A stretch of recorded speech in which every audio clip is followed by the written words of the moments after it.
Vamos começar com um exercício de imaginação. Pense em acordar com uma notícia daquelas que simplesmente param o mundo. É um cenário hipotético, claro, mas um que é assustadoramente plausível e que começa com uma ação militar extremamente ousada, com consequências que, sinceramente, ninguém pode prever. E olha, aqui não estamos falando de um ataque qualquer contra uma instalação nuclear isolada.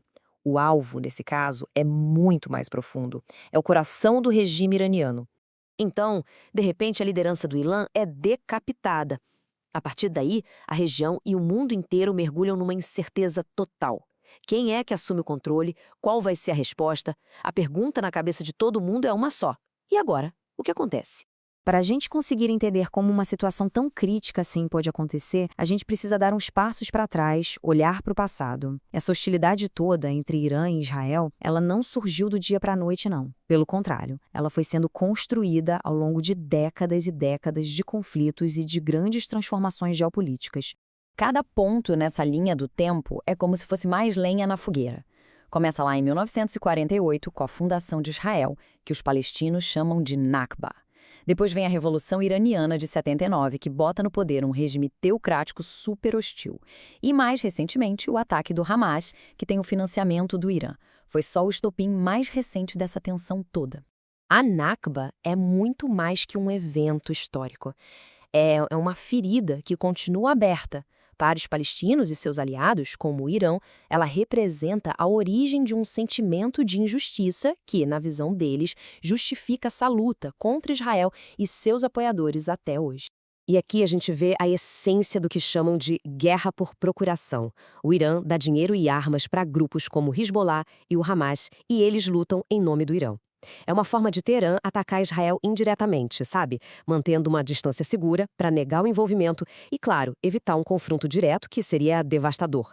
Mas o que foi que realmente levou a situação ao limite? Qual foi a justificativa para uma ação tão drástica quanto essa? Bom, a resposta para isso está na ambição nuclear do Irã. Em 2015, parecia que o mundo podia respirar um pouco mais aliviado. O acordo nuclear soava como a solução diplomática perfeita para evitar uma guerra. Basicamente, o Irã congelaria seu programa e, em troca, as sanções econômicas seriam retiradas. Era um equilíbrio bem delicado, uma promessa de paz numa região super volátil. Só que aí, em 2018, os Estados Unidos simplesmente saíram do acordo. E foi aí que o dominó começou a cair. As sanções voltaram com tudo, o Irã respondeu acelerando seu programa nuclear e Israel viu aquela sua linha vermelha sendo cruzada. Pronto, estava aberta a porta para a justificativa de um ataque preventivo. Ok, com o líder supremo fora de cena, a questão mais urgente é: quem está no comando do Irã agora? Será que existe algum plano de transição de poder no meio desse caos todo? Olha, no papel, até que existe um plano bem claro. Um conselho temporário assume, enquanto a Assembleia de Peritos escolhe um novo líder. Mas a gente está falando de um país mergulhado no caos. Com outros líderes possivelmente mortos no ataque, a Constituição pode virar só um pedaço de papel no meio de uma luta brutal pelo poder. E a promessa de retaliação vem na hora, né? Isso já sinaliza que o conflito está bem longe de acabar. A nova liderança, mesmo sendo temporária, precisa mostrar força. E essa conversa de vingança acaba unindo a nação contra um inimigo comum, um inimigo externo. É importante entender que isso não é só uma crise regional. As consequências econômicas seriam sentidas no mundo todo. E o motivo para isso está num ponto geográfico bem específico. 20%. Esse número é a fatia de todo o petróleo do mundo que passa todos os dias pelo Estreito de Hormuz. É uma rota de navegação super estratégica que é controlada pelo Irã. É exatamente por isso que uma crise em Teherã se torna instantaneamente uma crise para o mundo inteiro. Ter o controle do Estreito de Hormuz é como ter o dedo no interruptor da economia global. Ameaçar fechar essa passagem é uma arma poderosíssima para o Irã, capaz de gerar pânico nos mercados de energia e simplesmente paralisar uma das artérias mais vitais do comércio mundial. E este gráfico aqui deixa tudo muito claro. A China é, de longe, o maior comprador de petróleo do Irã. Isso a torna especialmente vulnerável a essa crise. A segurança energética chinesa está diretamente amarrada à estabilidade do Irã. A resposta da China nesse cenário pode ser decisiva para saber se a crise vai escalar ou se acalmar. Ela tem poder para pressionar o Irã, mas também para se opor à ação dos Estados Unidos e de Israel. É um jogo de equilíbrio geopolítico muito, muito delicado. E para além do caos imediato, um evento como esse significa uma mudança bem perigosa nas relações internacionais.